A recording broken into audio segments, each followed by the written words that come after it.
So I've been a bit busy lately, and I haven't had a chance to respond to anything that was either fresh or interesting, and for that, I'm sorry. On that note, let's see what VOX has been doing. The American system really, in a lot of ways, discourages participation. Oh, what the f***?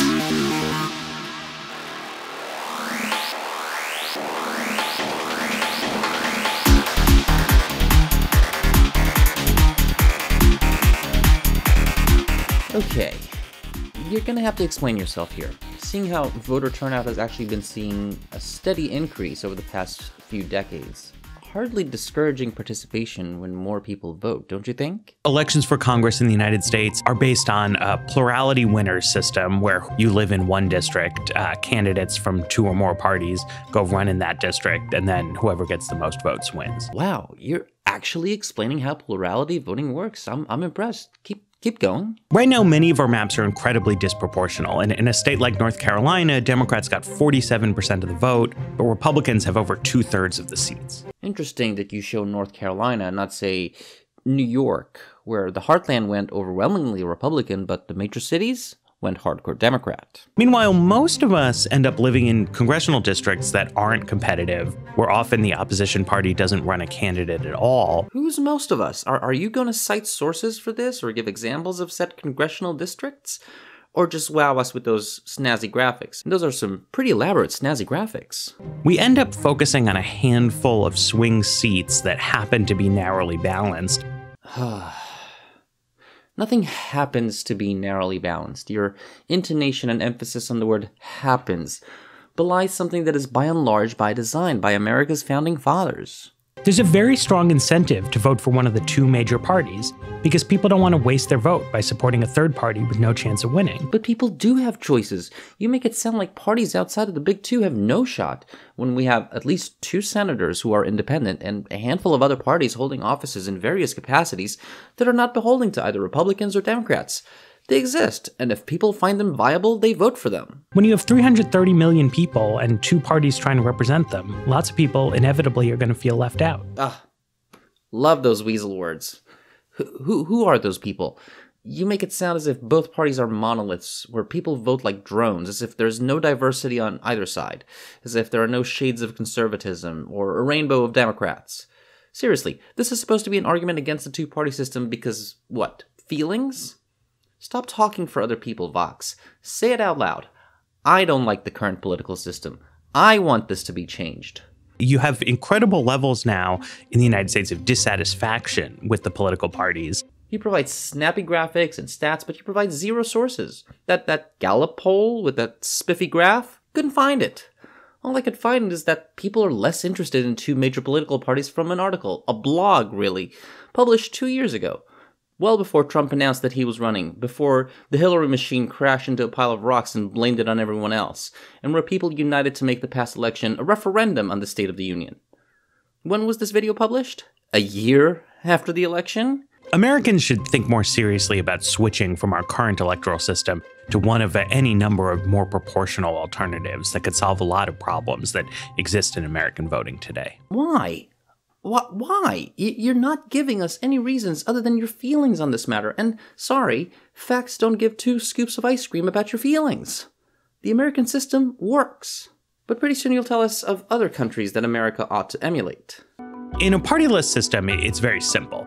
Everybody in the state, they would go to the voting booth and they would vote for a party that they like best. And then at the end, we would see how many votes did each party get. And if you got 25 or 30 or 40% of the vote, that's how many seats you would get. And then the seats would be filled by just sort of running down a list that party leaders had made for themselves. Israel, Finland, Norway, Sweden, Germany, and New Zealand all use variations on this system. Okay, since you probably never voted outside of the United States, I'll give you the benefit of the doubt, but I'll also clue you in on one of those countries. Israel. Israel has a real problem with its multi-party system at the moment. Since there is no one major political bloc one way or the other, Israel is faced with its 34 political parties. For a country of 7 million, that's no bigger than Rhode Island, with some serious issues. But we'll get to that in a moment.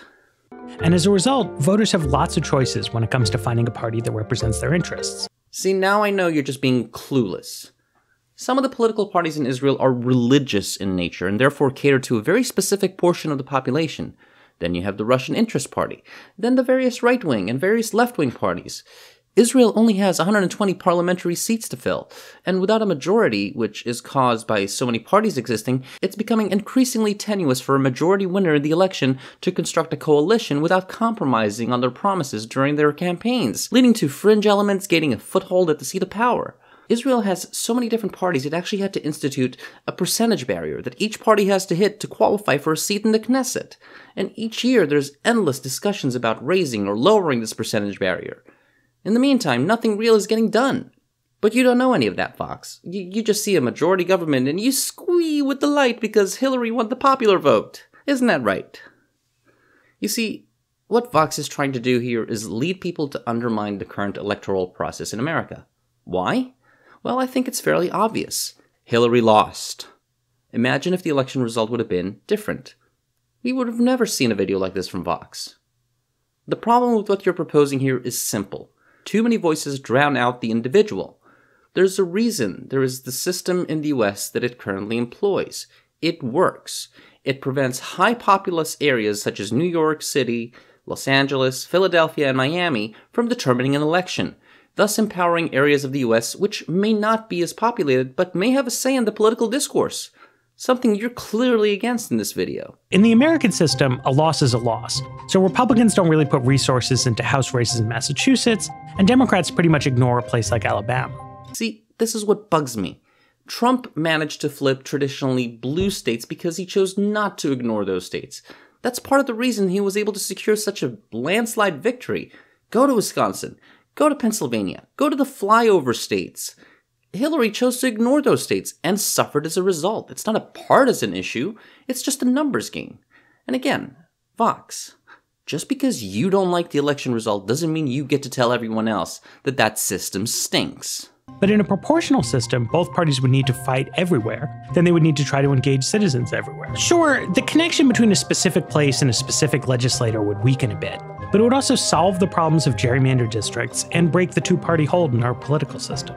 You would get a wider range of views represented, you would get a wider range of talents involved in the system, and you would have more people feeling that they're represented. But the people are being represented. The two-party system doesn't stop at Congress or the White House. You have governors, judges, controllers, sheriffs, so much more. To claim that people don't get a fair representation is, quite frankly, a bit obtuse and oversimplified. You don't get to change the system, a system that benefited your quote-unquote side for years, just because Trump was elected and Hilary lost. If there was a serious break in the system, I would agree that a reform is in place. But if this last election taught us anything, is that A, the American system works, and B, the left got spanked fair and square because people have had enough. What do you guys think? Do you believe the American system can benefit from a multi-party system like Germany or Israel? Do you think the United States' two-party system fails to represent certain segments of the population? Do you think that we need to emulate other countries? Leave a comment below. On another note, I have just recently crossed 600 subscribers, and this channel just keeps slowly growing and growing. I am truly humbled and amazed. I couldn't have done any of these videos without your support and constant viewership. So thank you all very much. Those who have been here since double digits, and those who just came in through the door to say hi. Thank you all. If you like what I do here, and you would like to support it, feel free to go to my Patreon and leave me a $1 donation. I'm the Finer Print. Peace.